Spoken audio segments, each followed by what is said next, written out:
Open. Goldman Sachs, through its digital assets division, just executed a tokenization of a real estate fund in partnership with Apex Group, one of the largest fund administrators on the planet, running north of $3 trillion in assets under administration, and Archax, the FCA-regulated digital securities exchange out of London. The trade press covered it as a blockchain story. A few crypto outlets called it democratization. Both of those reads are wrong, and they miss the actual institutional logic entirely. Goldman is not doing this to let retail investors buy a slice of a Manhattan office building for $200. Goldman is doing this because they have a settlement problem, a liquidity problem, and a fund administration cost problem, and tokenization on a regulated digital securities infrastructure solves all three simultaneously. When a firm that manages over $2 trillion in assets under supervision moves on infrastructure, they're not experimenting, they're signaling where the cost curves are going. The question for everyone operating below the bulge bracket is,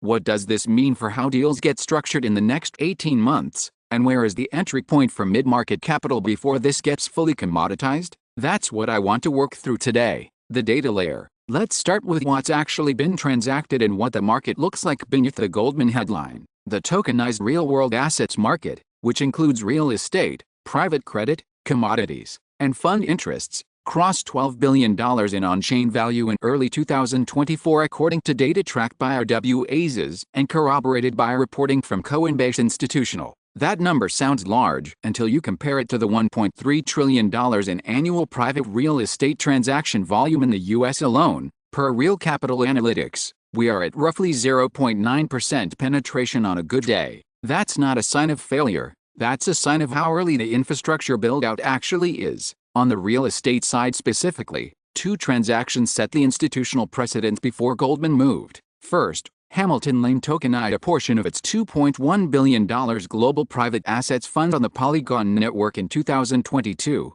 dropping the minimum investment from $125,000 to $20,000 for feeder access, a structural experiment more than a liquidity play. Second, KKR tokenized a portion of its Healthcare Strategic Growth Fund 2 on Avalanche through Securitize in late 2022. Both of those were proof of concept at the fund interest level. Neither solved secondary liquidity, they just reduced entry friction. What Goldman's Archax structure attempts to do is different. It targets the secondary market for LP positions. This is meaningful because the secondary market for private real estate LP interests is genuinely broken at sub-institutional scale. According to Jefferies' 2023 Global Secondary Market Review, secondary transaction volume in private markets hit $114 billion, but the median LP stake traded was well above $50 million, and anything below $10 million in a single fund interest is essentially illiquid without a significant discount, often 15 to 25 points to NAV. That discount exists almost entirely because of friction,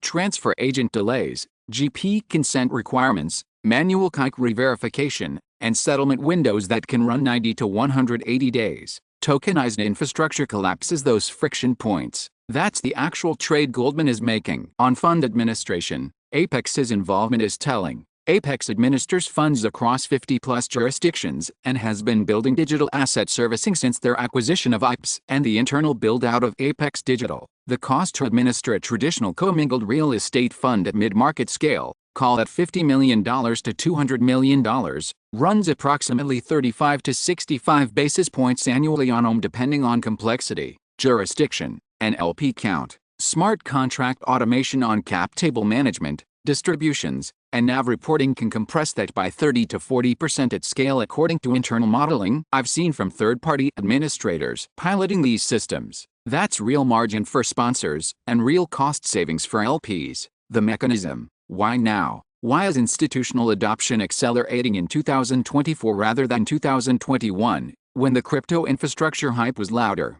Three converging pressures. First, regulatory clarity in the UK and EU. Archax is FCA regulated under the existing UK securities framework. These are not utility tokens, not DeFi protocols, not unregistered securities. They are digital representations of traditional securities instruments sitting inside a regulated wrapper. The EU's micro-regulation, which came into full effect in late 2024, creates a passport framework for tokenized securities across 27 member states. That removes the single biggest institutional blocker, compliance uncertainty. US clarity is lagging, which is why Goldman is running this through London infrastructure rather than a domestic platform. That's not an accident. Second, the private markets liquidity crisis created by the 2022 to 2023 rate environment is still working through the system. LP portfolios got over-allocated to private assets as public market valuations fell, the denominator effect, and LP demand for secondary liquidity spiked exactly when secondary pricing cratered. That dislocation created a structural appetite for better secondary infrastructure that didn't exist at the same intensity in 2021 when everything was being marked up and nobody wanted to sell.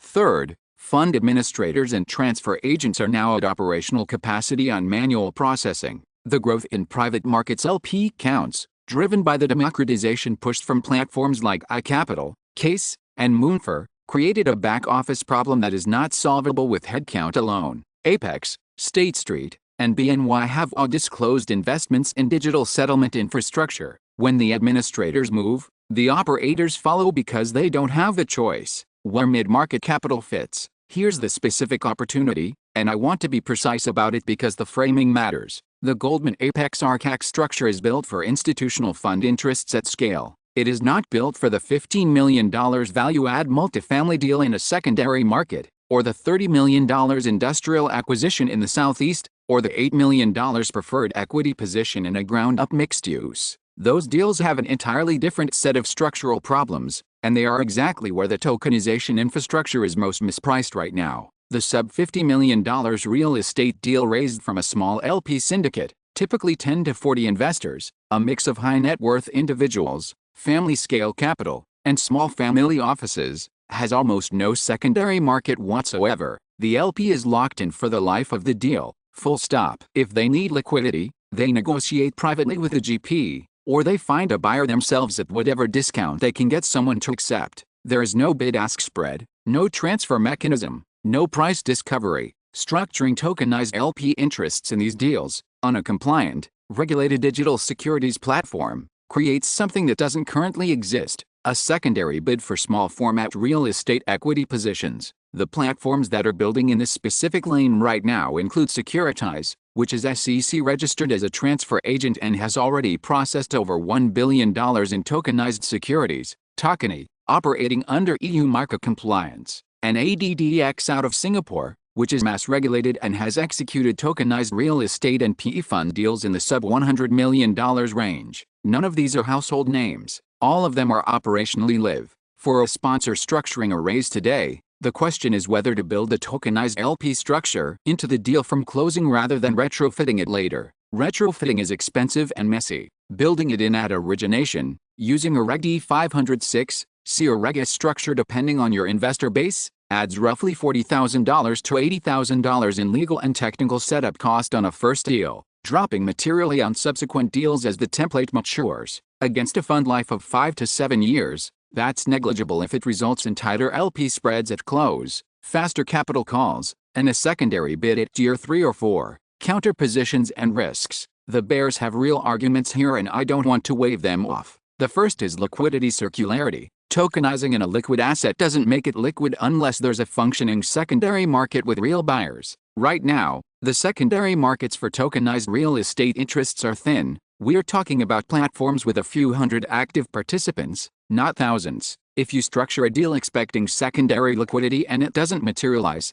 you've added complexity and cost with no corresponding benefit. The Goldman structure matters precisely because Goldman can seed the secondary market with institutional counterparties. A $20 million multifamily sponsor cannot. The second risk is regulatory reversal in the U.S. The SEC has not provided a clear framework for tokenized fund interests beyond existing securities law, and there is active enforcement action in adjacent spaces. Structuring offshore, in UK or EU wrappers, solves the compliance problem but potentially limits your U.S. LP universe. That's a real constraint. Third, smart contract risk and operational dependency on counterparty infrastructure. If Securitize or Token or whatever platform you've built your cap table on has a technical failure, a regulatory action, or simply pivots their business model, your LP cap table is in limbo. This is not a hypothetical, it's a version of what happened to early STO platforms like Harbor and Polymath, which either pivoted or shut down, leaving early adopters to migrate their infrastructure at significant cost.